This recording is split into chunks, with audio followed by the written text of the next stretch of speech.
नमस्कार दोस्तों, study with introvert में आपका स्वागत है। मैं इंट्रोवर्ट आपके सामने आज एक नए टॉपिक के साथ उपस्थित हुआ हूं, जो बहुत ही महत्वपूर्ण होने वाला है, जिसमें प्रीवियस ईयर के एक रेलवे एग्ज़ाम में जितने भी एग्ज़ाम हैं उसमें जितने भी क्वेश्चंस आए हुए हैं वो सारे क्वेश्चंस लेकर मैं उपस्थित हुआ हूं। टॉपिक का नाम है द्रव्यमान या मास और न्यूटन्स लॉ ऑफ मोशन। जो न्यूटन के गति के नियम हैं, जो सिद्धांत दिए हैं न्यूटन ने, उसके बारे में इनसे रिलेटेड जितने भी क्वेश्चंस बनते हैं, जितने भी टाइप के बनते हैं, सारे टाइप के क्वेश्चंस जो एग्ज़ाम के लिए महत्वपूर्ण हैं या जो प्रीवियस ईयर एग्ज़ाम में आए हुए हैं उनको मैं आज बताऊंगा। कृपया वीडियो को लास्ट तक देखें और वीडियो अच्छा लगे तो चैनल को सब्सक्राइब करें, वीडियो को लाइक करें और अपने दोस्तों को बताएं स्टडी विद इंट्रोवर्ट के बारे में। ठीक है, चलते हैं हम आपके आज के टॉपिक के लिए। टॉपिक को का नाम है, स्टार्ट करते हैं मास से। मास यानी द्रव्यमान। द्रव्यमान से स्टार्ट करते हैं। ठीक है, तो क्वेश्चन से हम क्वेश्चंस बताएंगे आपको जो प्रीवियस ईयर एग्ज़ाम में आए हुए हैं। ठीक है, क्वेश्चन देखिए। निम्न में से किस राशि का मान बदलने पर भी, स्थान बदलने पर भी मान में परिवर्तन नहीं होता है? ऑप्शन ए है द्रव्यमान, ऑप्शन बी घर्षण के कारण बल, ऑप्शन सी वजन और ऑप्शन डी गुरुत्वाकर्षण। पहली बात तो हम ये समझते हैं कि मास और द्रव्यमान मतलब मतलब द्रव्यमान और वजन, जबकि दोनों एक ही चीज़ हैं, हम लोग ऐसा मानते हैं। ये इन दोनों में क्या अंतर है, इनको हम कैसे जानेंगे कि ये द्रव्यमान है या मास है? तो हम इसको कैसे मतलब हम डिफ़ाइन करेंगे? ठीक है, जबकि हम लोग तो नॉर्मल भाषा में जानते हैं कि वजन यानी द्रव्यमान यानी वजन एक ही है। ठीक है, तो इनमें हम पहले अंतर समझते हैं कि मास क्या होता है। एक मूलभूत माप होती है द्रव्यमान एक मूलभूत माप होती है जो ये बताता है कि वस्तु में कितना पदार्थ है। ठीक है, और इसे साधारण तराजू से तौला जा सकता है। वजन क्या होता है कि आप किसी वस्तु पर लगने वाला, जो इस किसी कोई वस्तु है उस पर लगने वाला गुरुत्वाकर्षण जो बल होता है, ये ग्रेविटेशनल फोर्स है, वो बताता है कि वेट है ना। भार वजन जो है, वजन या भार जो होता है वो वास्तव में एक तरीके का बल है, जो फोर्स होता है। ठीक है, अब इसके बारे में समझते हैं कि कौन सी राशि। और हाँ, द्रव्यमान जो है वो स्केलर क्वांटिटी है, मतलब अदिश है, सिर्फ इसमें मैग्नीट्यूड होता है, डायरेक्शन नहीं होती है। ठीक है, और वजन जो है वेक्टर क्वांटिटी है, यानी सदिश राशि है, जिसमें मैग्नीट्यूड प्लस डायरेक्शंस दोनों होते हैं। जैसे फोर्स है, फोर्स में डायरेक्शन लगती है। ठीक है, अब इसमें देखते हैं, क्वेश्चन को समझते हैं कि ये आरआरबी एएलपी में असिस्टेंट लोको पायलट में आया हुआ है 2018 में, पहली शिफ्ट में। ठीक है, नॉर्मल सा क्वेश्चन था, आपको देखने में लग रहा होगा, लेकिन इसके बारे में हमने बहुत सा बता दिया। ठीक है, अब इसको बारे में समझते हैं कि क्या है। इसमें द्रव्यमान एक ऐसा है जो कहीं स्थान बदलेंगे तो उसका मान चेंज नहीं होता है ना। तो किसी वस्तु का द्रव्यमान प्रत्येक स्थान पर स्थिर रहता है या कांस्टेंट रहता है। द्रव्यमान वस्तु के स्थान परिवर्तन के साथ परिवर्तित नहीं होता है, किंतु भार या वजन स्थान परिवर्तन के साथ में परिवर्तित होता रहता है। समझ गए? फोर्स, अब आप एक स्थान पे हैं यहाँ पे, तो अब दूसरी जगह ले जाएंगे तो वो ग्रेविटेशनल फोर्स चेंज भी हो सकता है ना। और जबकि आपका जितना वजन वो द्रव्यमान है, द्रव्यमान जो है वो हर जगह पे सेम ही रहता है। ठीक है, इसको हम नॉर्मल तराजू से तौल भी सकते हैं। नेक्स्ट क्वेश्चन, किसी वस्तु का जड़त्व नापने के लिए निम्न में से कौन सी इकाई है? ठीक है, जड़त्व मतलब इनर्सिया एक ऑब्जेक्ट का एक क्वालिटी होती है, जिसमें जड़त्व की क्वालिटी होती है हमेशा, कि उसमें क्या है कि एक ऑब्जेक्ट अपनी ही पोजीशन में रहना चाहता है हमेशा। आप खड़े हैं तो आपको अगर पीछे से कोई धक्का मार रहा है तो आपको थोड़ा सा मतलब धक्का फोर्स का एहसास होगा, जबकि आप जो है उसको रिपेल करेंगे। जब आपको धक्का लगेगा तो आप थोड़े से तिरछे होकर जब उसी पोजीशन में आना चाहेंगे, तो इसको क्या कहते हैं? जड़त्व। ठीक है, किसी वस्तु का जड़त्व मापने की निम्न में से इकाई क्या है? इकाई जो होती है, जड़त्व जो होता है वो मास से ही नापते हैं। ठीक है, जड़त्व वस्तुओं का वह गुण है जिसके कारण वस्तुएं अपनी विरामावस्था या गति की अवस्था को बनाए रखने का प्रयत्न करती हैं। जिस भी गति में, जिस भी पोजीशन में है कोई भी वस्तु, वो अपनी वस्तु को, अपनी पोजीशन को मेंटेन रखना चाहती है। ठीक है। जड़त्व के कारण ही वस्तु अपनी अवस्था परिवर्तन का विरोध करती है और द्रव्यमान वस्तु का जड़त्व नापने की इकाई है। ठीक है। नेक्स्ट क्वेश्चन, किसी वस्तु के द्रव्यमान का मापन किसका मापन कहलाता है? वस्तु के द्रव्यमान का मापन अभी आपको बताया था कि जब जड़त्व का मापन करते हैं तो फिर द्रव्यमान का मापन हो गया। अब अगर द्रव्यमान का मापन करेंगे तो जड़त्व का ही मापन होगा। ठीक है। त्वरण नहीं है, संवेग नहीं है, गति नहीं है। ठीक है।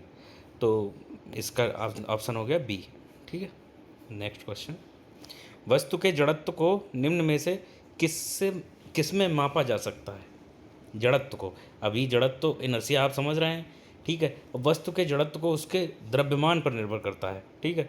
द्रव्यमान जितना अधिक होता है वस्तु में जड़त्व अर्थात बल का विरोध करने की, कि आप कोई भी फोर्स लगाएंगे एक्सटर्नल, तो ऑब्जेक्ट की जो क्वालिटी है वो क्या करेगी, उसको अपोज करेगी, फोर्स को अपोज करेगी, उसको जो है जड़त्व कहते हैं, इनर्शिया कहते हैं। ठीक है। इस प्रकार किसी वस्तु का द्रव्यमान उसके जड़त्व की माप होती है। ठीक है। अगर कोई वजन ज़्यादा, मतलब द्रव्यमान किसी वस्तु का ज़्यादा है तो आप ज़्यादा फोर्स लगाएंगे, ज़्यादा फोर्स लगाएंगे तो अगर आपने कम लगाया तो वो अपनी जगह से हिलेगी ही नहीं, है ना। तो ये चीज़ें होती हैं। तो इसकी वजह से क्या होता है कि वस्तु के जड़त्व को हमेशा उसके द्रव्यमान से नापते हैं। ठीक है। नेक्स्ट क्वेश्चन, द्रव्यमान की परिभाषा क्या है? अब इन्हें 4 ऑप्शन दिए गए हैं और मैं द्रव्यमान की परिभाषा बतानी है। ठीक है। अभी हम आपको बता भी चुके हैं, किसी वस्तु का द्रव्यमान दिशाहीन होता है, इसलिए यह अदिश राशि है। हाँ, अदिश राशि तो है, लेकिन किसी वस्तु का द्रव्यमान दिशाहीन होता है। ठीक है। नेक्स्ट ऑप्शन, रासायनिक संतुलन के आधार पर द्रव्यमान निर्धारित किया जा सकता है। द्रव्यमान का रासायनिक संतुलन से कोई लेना देना नहीं है।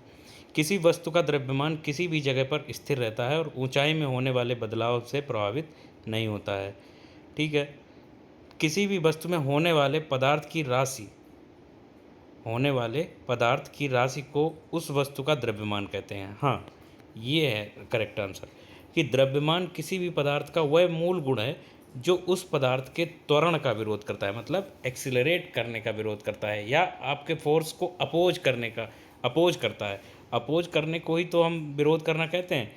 तो सरल भाषा में द्रव्यमान में से हमें किसी वस्तु का वजन और गुरुत्वाकर्षण के प्रति उसके आकर्षण या शक्ति का पता चलता है। ठीक है। नेक्स्ट क्वेश्चन, द्रव्यमान पर यूनिट आयतन को हम क्या कहेंगे? द्रव्यमान अगर मास पर यूनिट एरिया अगर होता है, मास पर यूनिट वॉल्यूम, माने आयतन मतलब वॉल्यूम, है ना। मास पर यूनिट वॉल्यूम को हम क्या बोलेंगे? घनत्व, संवेग, जड़त्व या बल? तो हम उसको बोलेंगे घनत्व, है ना। भौतिक मतलब फिजिक्स में किसी पदार्थ के इकाई आयतन में निहित द्रव्यमान को उस पदार्थ का घनत्व कहते हैं। मतलब किसी पदार्थ के द्रव्यमान में पर यूनिट वॉल्यूम, मतलब एक उसका वॉल्यूम है किसी पदार्थ का, उसमें कितना मास है, उससे हम उसका घनत्व निकाल सकते हैं। ठीक है। इसे रो से डिनोमिनेट किया जाता है और डी से निरूपित करते हैं। ठीक है। इसकी इकाई जो है किलोग्राम प्रति घन मीटर होती है। मास की वो बता रहे हैं, वो घनत्व की बता रहे हैं। ठीक है। नेक्स्ट, यदि किसी वस्तु का भार 200 न्यूटन है, ये न्यूमेरिकल टाइप है और सीधे जो है एक फार्मूला से निकल आएगा। ठीक है। यदि किसी वस्तु का भार 200 न्यूटन है तो इसका द्रव्यमान ज्ञात करें। आरआरबी ग्रुप डी में आया हुआ है। ठीक है। जी की वैल्यू दी गई है 10 मीटर पर सेकेंड स्क्वायर। ठीक है।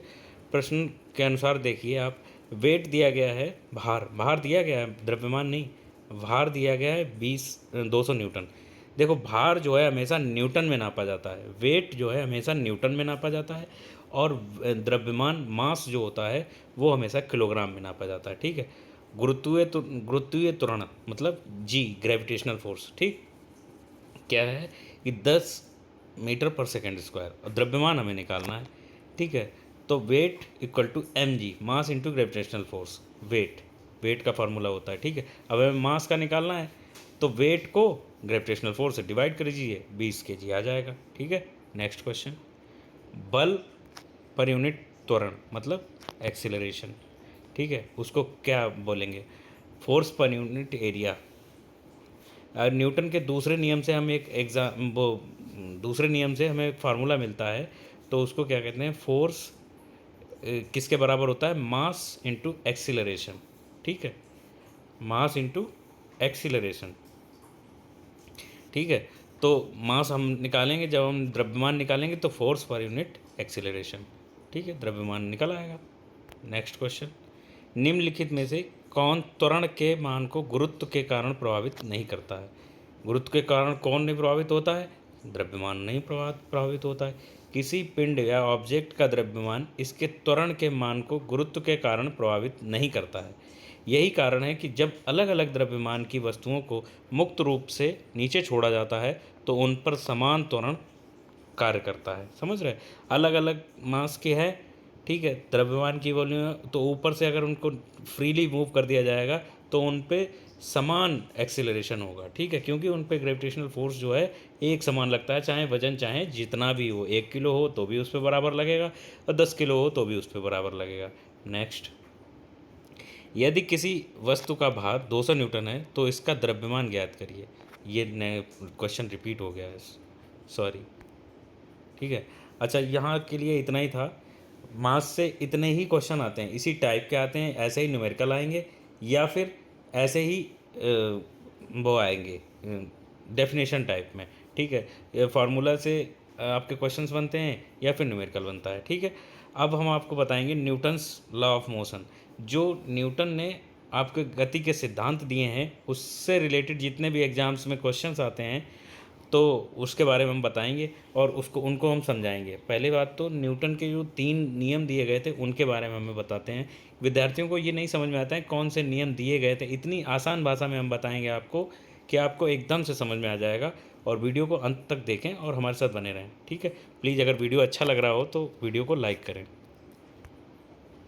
ठीक है, गति का प्रथम नियम दिया था जो न्यूटन ने, उसमें दिया गया था कि लॉ ऑफ इनर्शिया, इसको बोलते हैं, पहला नियम था न्यूटन का कि लॉ ऑफ इनर्शिया। इसको हम इंग्लिश और हिंदी दोनों में बताएंगे। ठीक है, यदि कोई वस्तु विरामावस्था में है, मतलब अगर ऑब्जेक्ट जो है अपने उसमें स्टैटिकल पोजीशन में है, मतलब रुकी हुई है कहीं पे, ठीक है, तो वह विरामावस्था में ही रहेगी।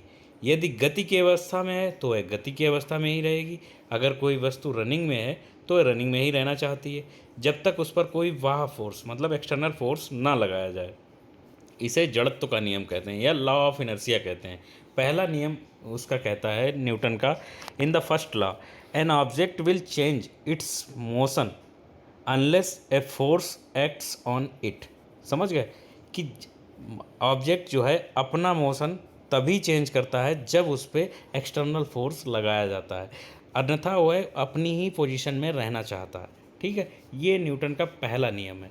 सेकंड रूल क्या कहता है, सेकंड लॉ क्या कहता है, नियम उसका न्यूटन का, इसमें कहता है कि किसी वस्तु के संवेग में परिवर्तन की दर, किसी वस्तु के संवेग में परिवर्तन की दर उस पर लगाए गए बल के अनुक्रमानुपाती होती है। वह संवेग परिवर्तन बल की दिशा में होता है।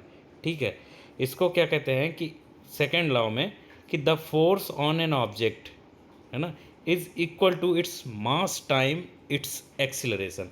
या यूँ सिंपल भाषा में आपको समझाते हैं, सेकेंड लॉ में F equal to M A mass into acceleration, ये इसका फॉर्मूला है सेकेंड का। ठीक है, F equal to M A मतलब मास इंटू एक्सेलरेशन, ये है न्यूटन का सेकेंड नियम। थर्ड नियम क्या कहता है, थर्ड लॉ क्या कहता है कि किसी वस्तु पर क्रिया की समान किंतु विपरीत दिशा में प्रतिक्रिया होती है, इसे क्रिया प्रतिक्रिया का नियम कहते हैं, मतलब action and reaction force, reaction law इसको बोलते हैं। ठीक है, कि जैसे कोई दो ऑब्जेक्ट हैं, इसमें क्या होता है कि जो आपस में इंटरेक्ट करते हैं दे अप्लाई, जो है जो आपस में फोर्स तो लगाते हैं लेकिन इक्वल मैग्नीट्यूड से भी लगाएंगे लेकिन अपोजिट डायरेक्शन अलग होगी। ठीक है, इसको इंग्लिश में बताते हैं कि व्हेन टू ऑब्जेक्ट्स इंटरेक्ट्स, ठीक है, two objects interact they apply forces to each other of equal magnitude and in opposite direction, ठीक है, कि जैसे हम बॉल को ज़मीन पे मार रहे हैं तो बॉल क्या है कि ज़मीन हमें जो जितने तेज़ी से हम फेंक रहे हैं उतनी तेज़ी से ज़मीन से उछल के आ रही है बॉल। इसको क्या कहते हैं? एक्शन एंड रिएक्शन लॉ, ठीक है। अब इसके हम क्वेश्चन समझते हैं। जितने भी एग्जाम्स में आए हुए क्वेश्चंस हैं प्रीवियस ईयर एग्जाम्स में, हर टाइप के क्वेश्चंस आपको मिलेंगे और जितने इंपॉर्टेंट क्वेश्चन होंगे वो आपको मिलेंगे, ठीक है। वीडियो में अंत तक देखें, ठीक है, बने रहें हमारे साथ। तो ये क्वेश्चन आया है कि निम्नलिखित में से कौन सा उदाहरण न्यूटन की गति के पहले नियम को दर्शाता है? कि जब हम पैडल चलाना बंद करते हैं तो साइकिल धीमी होना शुरू करती है। नहीं। तेज़ी से आती हुई क्रिकेट की गेंद को पकड़ते समय क्षेत्र रक्षक चलती गेंद के साथ धीरे धीरे अपने हाथ पीछे और ले जाता है। नहीं। जब एक बस अचानक शुरू होती है तब यात्रियों को पीछे की ओर झटका लगता है, ठीक है। अब आप बस में बैठे हुए हैं तो आप एक पोजीशन में मतलब बैठे हुए हैं, तो जब भी कोई बस स्टार्ट करते हैं तो उस पर एक फोर्स लगता है ना, एक्सटर्नल फोर्स लगता है, तो आपको एक झटका सा महसूस होता है कि आप पीछे की ओर जा रहे हैं। वो ऐसा इसलिए कि आप जैसे बैठे हैं आप उसी पोजीशन में रहना चाहते हैं। यही न्यूटन का पहला नियम कहता है कि लॉ ऑफ इनर्शिया में यही बोलता है कि जो वस्तु जिस पोजीशन में है, चाहे वो रनिंग में है चाहे वो बैठी हुई है, तो उसी पोजीशन में रहना चाहती है। इसी को न्यूटन का पहला नियम कहते हैं, ठीक है। ये आरआरबी ग्रुप डी में आया हुआ है, ठीक है, 2018 में। नेक्स्ट क्वेश्चन, किसी वस्तु के संवेग की परिवर्तन दर बल की दिशा में आरोपित असंतुलित बल के समानुपातिक होती है ना। इस नियम को क्या कहा जाता है? इस नियम को क्या कहेंगे? ये जो है कह रहा है कि जिसमें बल भी लग रहा है मतलब फोर्स भी लग रहा है, और क्या है कि संवेग परिवर्तन मतलब एक्सीलरेशन, संवेग परिवर्तन मतलब rate of change of velocity. जब संवेग की परिवर्तन होगा, वेलोसिटी में चेंज होता है, तभी तो एक्सेलरेशन आता है।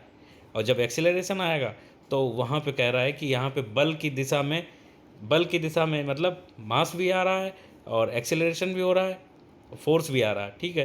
तो F इक्वल टू ma, ये हमारा बता रहा है न्यूटन का दूसरा नियम बता रहा है। कहाँ पे? ऑप्शन नंबर 3, ठीक। किसी वस्तु के संवेग में परिवर्तन की दर उस पर आरोपित असंतुलित बल के समानुपाती होती है।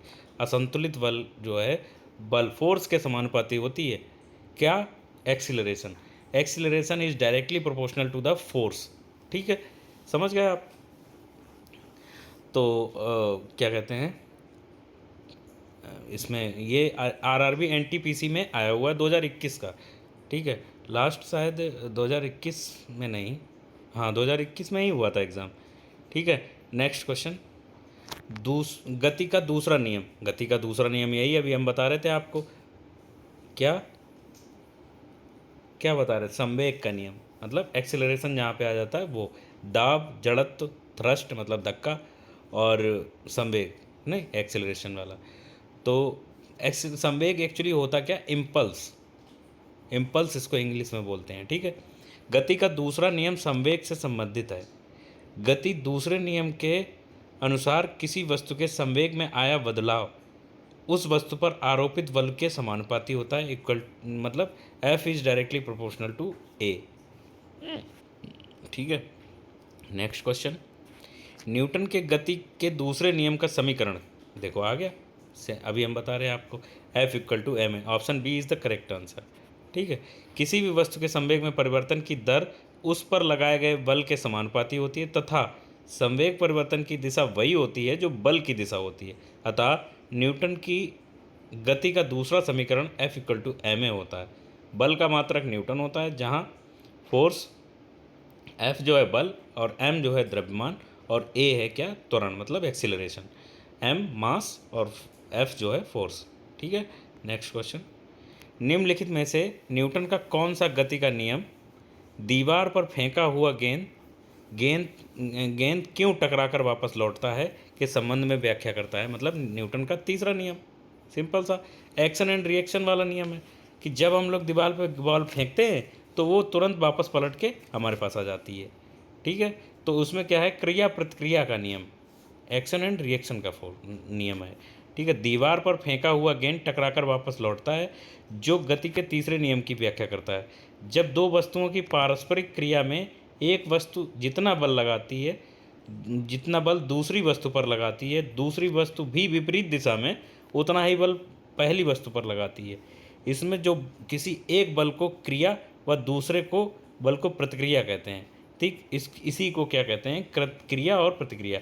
मतलब हमने बॉल फेंकी, जितने फोर्स से हमने दीवार पे बॉल मारी है, उतने ही फोर्स से अपोजिट डायरेक्शन में दीवार जो है हमें फोर्स लगा रही है कि बॉल जो है अपोजिट डायरेक्शन में फेंक रही है, मतलब हमारे पास वापस आ रही है। ठीक है, यही होता है क्रिया और प्रतिक्रिया। ठीक है, नेक्स्ट क्वेश्चन। निम्नलिखित में से कौन सा कथन न्यूटन के गति के तीसरे नियम के लिए सही है? ठीक है, तो बल एक ही निकाय पर लागू होता है, नहीं। बल एक ही निकाय पर विपरीत दिशा में लागू होता है, नहीं।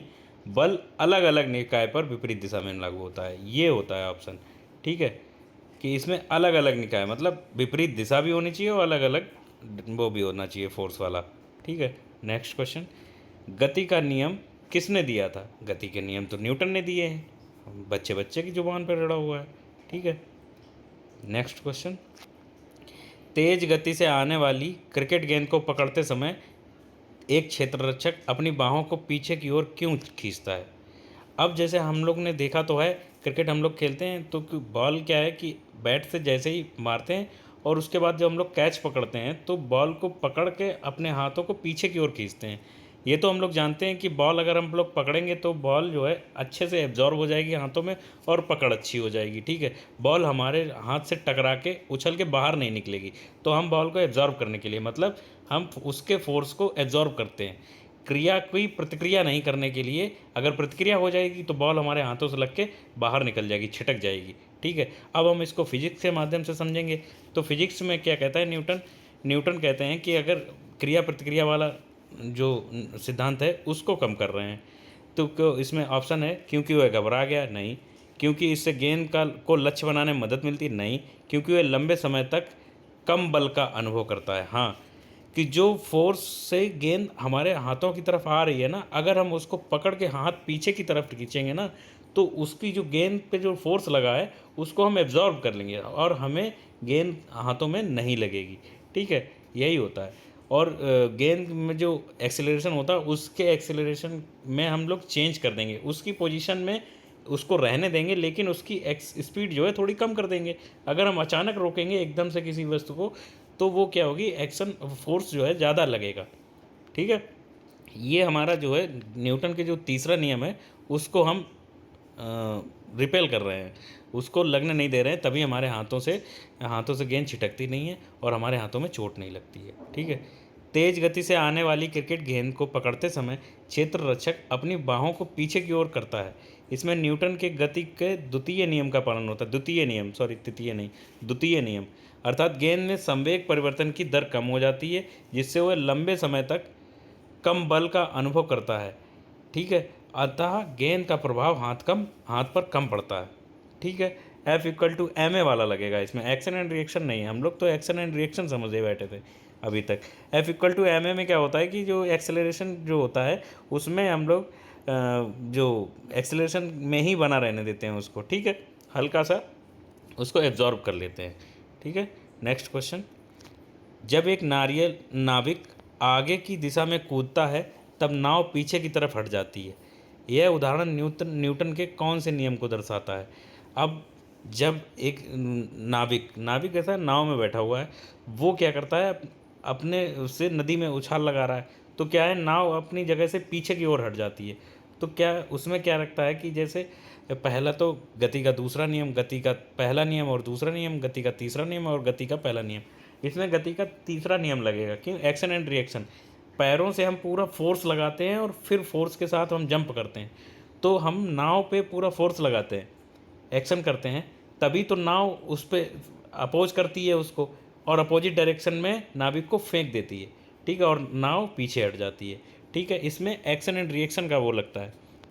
यह उदाहरण न्यूटन के तीसरे नियम को दर्शाता है। न्यूटन की गति के तीसरे नियम के अनुसार प्रत्येक क्रिया के बराबर परंतु विपरीत दिशा में प्रतिक्रिया होती है, अर्थात दो वस्तुओं की पारस्परिक क्रिया में एक वस्तु जितना बल दूसरी वस्तु पर लगाती है, दूसरी वस्तु भी विपरीत दिशा में उतना ही बल पहली वस्तु पर लगाती है। इस नियम को क्रिया प्रतिक्रिया का नियम भी कहते हैं। जैसे उदाहरण दे रहे हैं, क्या है कि बंदूक से गोली छोड़ते समय पीछे की ओर झटका लगता है, ठीक है। हम लोग कंधे पर रख के बंदूक चलाते हैं, तो उसमें क्या है, जैसे ही फायर करते हैं हम, तो हमारे कंधे पे झटका लगता है, तो क्या है कि फोर्स बंदूक में लगता है और वही बंदूक जो है अपोज करती है, ठीक है। और रॉकेट का आगे बढ़ना, रॉकेट जब बढ़ता है तो एकदम देखा होगा कि ज़मीन थरथरा जाती है। नाव खेने के लिए बांस को ज़मीन में दबाना और ऊंचाई से कूदने पर चोट लगना आदि, ठीक है। नेक्स्ट क्वेश्चन, दोनों वस्तुओं के मध्य का बल हमेशा बराबर और विपरीत दिशा में होता है, विपरीत होता है। दोनों वस्तुओं के मध्य का बल हमेशा बराबर तथा विपरीत दिशा में होता है। यह विचार न्यूटन के किस नियम में? दोनों वस्तुएं मतलब एक वस्तु हमने फेंकी और जैसे दीवार पे हमने बॉल मारी, तो दीवार और हम जो फेंक रहे हैं उन दोनों वस्तुओं पे, मतलब बॉल, दीवार और बॉल पर, उन पे जो है जो फोर्स लगता है वो बराबर का लगता है, लेकिन डायरेक्शन अपोजिट होती है। हमने इधर से फेंका और बॉल ने उधर से फेंक दिया, मतलब दीवार ने उधर से फेंक दिया, ठीक है। न्यूटन की गति के तृतीय नियम है ये क्रिया और प्रतिक्रिया वाला। ये आरआरबी एएलपी में, मतलब लोको पायलट और टेक्नीशियन में पूछा गया क्वेश्चन है। बहुत ही आसान क्वेश्चन आते हैं और हम आपको ऐसे समझा रहे हैं तो आपको कोई भी समस्या नहीं होगी। सिर्फ ही सिर्फ बस क्वेश्चन की लैंग्वेज आप समझ लीजिएगा। क्वेश्चन को बस पूछता सेम है, कुछ भी अलग नहीं पूछेगा, जो आपने पढ़ा होगा वही पूछेगा, लेकिन बस क्या होगा कि उसकी भाषा थोड़ी सी डिफरेंट कर देगा, जो आपको समझने में दिक्कत हो जाएगी। अगर आप क्वेश्चन ही नहीं समझेंगे तो आंसर क्या देंगे? तो आप सिर्फ क्वेश्चन को समझिएगा और क्वेश्चन से समझने के बाद आप आंसर दे सकते हैं, ठीक है।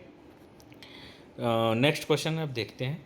जब एक स्थिर बस का चलना प्रारंभ करती है तो उसमें खड़े व्यक्ति पीछे की दिशा में गिर जाते हैं।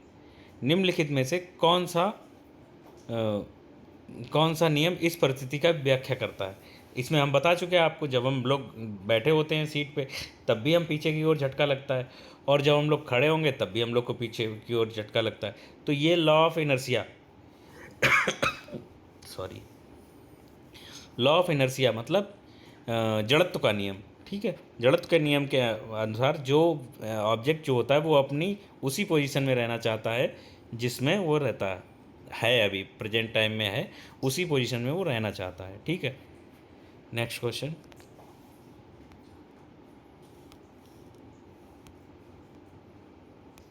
सॉरी, एक व्यक्ति स्थिर पानी में नाव पर खड़ा हुआ है। यदि वह नाव के एक व्यक्ति स्थिर पानी में नाव पर खड़ा हुआ है। यदि वह नाव तट की ओर चलता है तो नाव कहाँ, मतलब नाव तट से दूर हो जाएगी, स्थिर रहेगी, तट की ओर चलेगी या डूब जाएगी? तो इसमें क्या कहता है, सॉरी,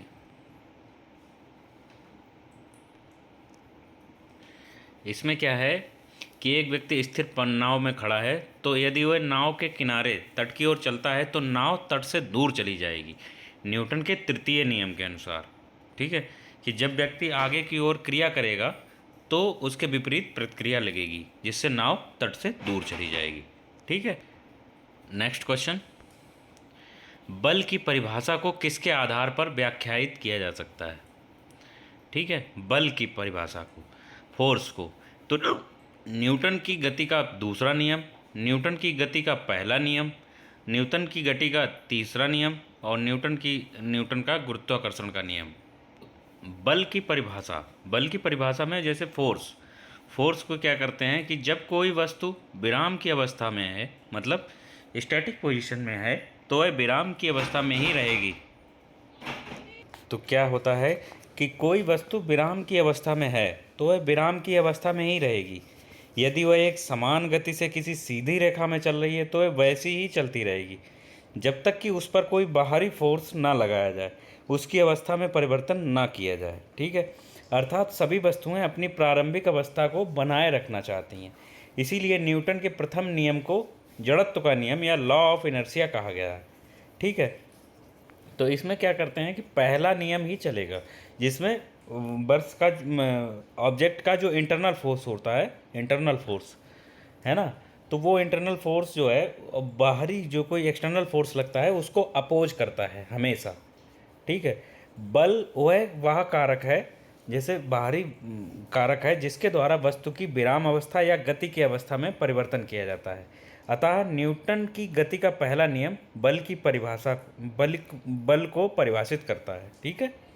नेक्स्ट क्वेश्चन, एक ऊंची छलांग लगाने वाला ऊंची छलांग लगाने से पहले कुछ समय तक दौड़ता है। ठीक है, ताकि वह क्या कर सके कि ताकि वह का जड़त्व तो उसे लंबी छलांग में फिल इन द ब्लैंक्स करना है, छलांग लेने में मदद कर सके। तो इसमें क्या कहते हैं, आराम, दिशा, आकार या गति। ठीक है। तो क्या करते हैं कि एक ऊंची छलांग लगाने वाला जो व्यक्ति हाई जंप करता है वो पहले कुछ देर तक दौड़ता है। ठीक है, दौड़ता इसलिए ताकि वह एक्सीलरेशन मतलब गति ले आए। तो जैसे अगर कोई पोजीशन में है ऑब्जेक्ट जो है, कोई भी व्यक्ति है, वो अगर विराम अवस्था में खड़ा हुआ है तो वह उसी में रुक रहना चाहेगा, तो इससे पहले वो अपनी पोजीशन को रनिंग में लेके आता है, गति देता है। ठीक है, तो इसको हम समझेंगे, जड़त्व तो किसी वस्तु का वह गुण है जिसके कारण उपरोक्त वस्तु अपनी अवस्था के परिवर्तन का विरोध करती है। ठीक है, अर्थात यदि वह गति की अवस्था में है तो गति की अवस्था में रहेगी, यदि वह स्थिर है तो स्थिर रहेगी। कि जब तक कोई वस्तु पर बाह्य बल न लगाया जाए, मतलब एक्सटर्नल फोर्स ना लगाया जाए, तब तक एक ऊंची छलांग लगाने वाला व्यक्ति ऊंची छलांग लगाने से पहले कुछ समय तक दौड़ता है ताकि जड़त्व तो उसे लंबी छलांग लगाने में मदद करे। ठीक है, जो इंटरनल फोर्स होता है वो उसको मदद करे। इंटरनल फोर्स जब हम रनिंग में हैं तो रनिंग वाला इंटरनल फोर्स काम करेगा, और मतलब रुके हुए हैं कहीं पे तो वो इनर्शिया वाला फोर्स काम करेगा। ठीक है, तो जब वो दौड़ता रहता है तो वो इंटरनल फोर्स उसका मदद करता है कि अच्छी से हाई जंप हो जाए उसकी। ठीक है। नेक्स्ट क्वेश्चन, मेज पर रखी हुई पुस्तकों का ढेर किसके कारण नहीं हटता है? अपने आप गिरता नहीं है, वस्तु इधर उधर खिसकती नहीं है, तो उसमें क्या होता है, जड़त्व तो होता है, मतलब इंटरनल फोर्स होता है उसके अंदर, इनर्शिया होता है, उसी को तो इनर्शिया कहते हैं। ठीक है। नेक्स्ट क्वेश्चन, अविचलित वस्तुओं को आराम में रहने या समान वेग में चलने की प्रवृत्ति को ही जड़त्व कहते हैं। या तो वो चल रही हैं लगातार तो उसको जड़त्व कहेंगे, या वो एक जगह पे खड़ी हुई है तब उसको जड़त्व कहेंगे। ठीक है, इसी को लॉ ऑफ इनर्शिया कहते हैं। कि ये आरआरबी एएलपी में जैसे हम देखो किसी भी टाइप के हम क्वेश्चंस आपको बता रहे हैं, जबकि लैंग्वेज बदली है, सिर्फ आंसर आपका सेम आ रहा है। आंसर क्या आ रहा है, जड़त्व, लॉ ऑफ इनर्शिया, पहला नियम पे हम 4 5 8 10 क्वेश्चन हम आपको बता चुके हैं। ठीक है, दूसरे नियम पे भी हमने आपको 8 10 क्वेश्चन बताए, और तीसरे नियम पर भी हम आपको 8 10 क्वेश्चन दिए। ये फटाफट टाइप में इसको 50 क्वेश्चन है आपके जनरल साइंस के। हम एक टॉपिक से लगभग ज़्यादा से ज़्यादा जितने हो सकते हैं उतने क्वेश्चंस लेकर आते हैं, ताकि आपको एग्ज़ाम में कोई दिक्कत ही ना हो। इतने तरीके के हम आपको क्वेश्चंस बता देंगे जिससे आप क्वेश्चन देखेंगे और फटाक से आंसर दे देंगे। ठीक है, तो जड़त्व कहलाता है। नेक्स्ट क्वेश्चन, समापन रेखा मतलब फिनिश लाइन, फिनिशिंग जो लाइन होती है, लाइन पार करने के बाद भी एक धावक भागना क्यों जारी रखता है? नेक्स्ट उसका ऑप्शन देखिए, उसके जूते और ज़मीन के मध्य घर्षण उसका रेखा से आगे बढ़ने का कारण बनता है, गति की जड़ता उसे आगे बढ़ाती है, स्थिरता की जड़ता उसे रोकने के लिए कुछ समय लेती है, वह यह सुनिश्चित करना चाहता है कि उसने रेखा को पार कर लिया है। ठीक है, option B is the correct answer. क्यों? क्योंकि उसमें क्या होता है, जब कोई धावक जो होता है वो रनिंग होता है तो वहाँ से जब फिनिशिंग लाइन होती है तब भी वो भागता रहता है। क्यों? क्योंकि वो अपनी जो जड़त्व होता है, इनर्शिया जो पोजीशन होती है, जैसे रनिंग में है तो वो रनिंग में ही रहना चाहता है। ठीक है, उसे वही जो इंटरनल फोर्स जो होता है वो उसे वहाँ पे आगे बढ़ाता है। ठीक है, और उसे तीव्र गति से स्थिर होने में कुछ समय लगता है इसलिए। ठीक है, तो नेक्स्ट क्वेश्चन, जड़त्व इनर्शिया का नियम किसके द्वारा प्रतिपादित किया गया है? Isaac Newton. ठीक है, नियम जो है न्यूटन के नियम है तो न्यूटन ने ही दिया होगा। आरआरबी एनटीपीसी में ये 2016 में पूछा गया, इतना नॉर्मल सा क्वेश्चन है। ठीक है। आइजैक न्यूटन, न्यूटन का पूरा नाम आइजैक न्यूटन है। ठीक है। नेक्स्ट क्वेश्चन, जब एक कार एक घुमावदार सड़क पर घूमती है, मुड़ती है, तो उसमें बैठे यात्री स्वयं पर केंद्रित विपरीत दिशा में एक बल महसूस करते हैं। यह बल किसके कारण होता है? ऑब्वियसली जड़त्व। ठीक है, लेकिन अपकेंद्रीय, अभिकेंद्रीय और गुरुत्वाकर्षण। आप अपकेंद्रीय और अभिकेंद्रीय जानते हैं, सेंट्रीपिटल और सेंट्रीफ्यूगल फोर्स। ठीक है, सेंट्रीपिटल होता है अपकेंद्र और सेंट्रीफ्यूगल होता है अभिकेंद्र। तो इसका ऑप्शन आंसर है जड़त्व। विरामावस्था में स्थित वस्तु अपनी विरामावस्था में ही रहती है जब तक उस पर कोई फोर्स ना लगाया जाता। जब वह वस्तु मुड़ती है, कार मुड़ती है, तो उसमें बैठे यात्री स्वयं को केंद्र के विपरीत दिशा में एक बल महसूस करते हैं, जैसे लगे खिंचाव सा महसूस होता है। तो यह भी एक जड़त्व का उदाहरण है। ठीक है। नेक्स्ट क्वेश्चन, निम्नलिखित में से किसके मध्य जड़त्व का मान अधिकतम होता है? किसके मध्य, मध्य बोल रहा है। ठीक है, तो एक ही आकार के रबर बॉल और पत्थर के बीच नहीं, स्कूटर और बस, 10 रुपए के सिक्के और 5 रुपए के सिक्के के बीच में, और रेलगाड़ी और हवाई जहाज के बीच में। इसमें आंसर दे रहा है डी, किसी भी वस्तु का एक प्राकृतिक गुण जो उसकी वस्तु की विराम या गति की अवस्था में परिवर्तन का विरोध करता है। ठीक है, वो जड़त्व कहलाता है। एक भारी वस्तु का जड़त्व अधिक होता है। जाहिर सी बात है, मास अगर ज़्यादा होगा, वजन ज़्यादा होगा, मतलब वेट ज़्यादा होगा, तो उसका जो है जड़त्व भी अधिक होगा। ठीक है, उसके भार, और क्या होता है कि अर्थात वस्तु का जड़त्व उसके मास से समानुपाती होता है। वस्तु का जो जड़त्व होता है, मतलब इनर्शियल फोर्स होता है, वो मास के डायरेक्टली प्रोपोर्शनल होता है, तथा भार घटने के साथ वस्तु का जड़त्व कम हो जाता है। ठीक है, उदाहरण के लिए रेलगाड़ी, हवाई जहाज, बस आदि भारी वाहन है, और जिसके जड़त्व का मान, जिससे उसके जड़त्व का मान जो है सबसे अधिक होगा। जो भारी, जितना ज़्यादा भारी होगा उसका जड़त्व उतना ही ज़्यादा होगा। ठीक है, और वीडियो में आज के लिए बस इतना ही, और वीडियो में अंत तक बने रहने के लिए बहुत ही धन्यवाद आपका। आगे अगर वीडियो अच्छा लगा हो तो वीडियो को लाइक करें और अपने दोस्तों को शेयर करें, और अगर हमारी भाषा, हमारी लैंग्वेज और हमारे पढ़ाने का तरीका समझ में आ रहा हो, आपको वीडियो अच्छा लगा हो, तो चैनल को सब्सक्राइब करें और बेल आइकन को दबा लें। ठीक है, आज के लिए बस इतना ही, मिलते हैं नेक्स्ट वीडियो में। तो आज के, तब तक के लिए धन्यवाद।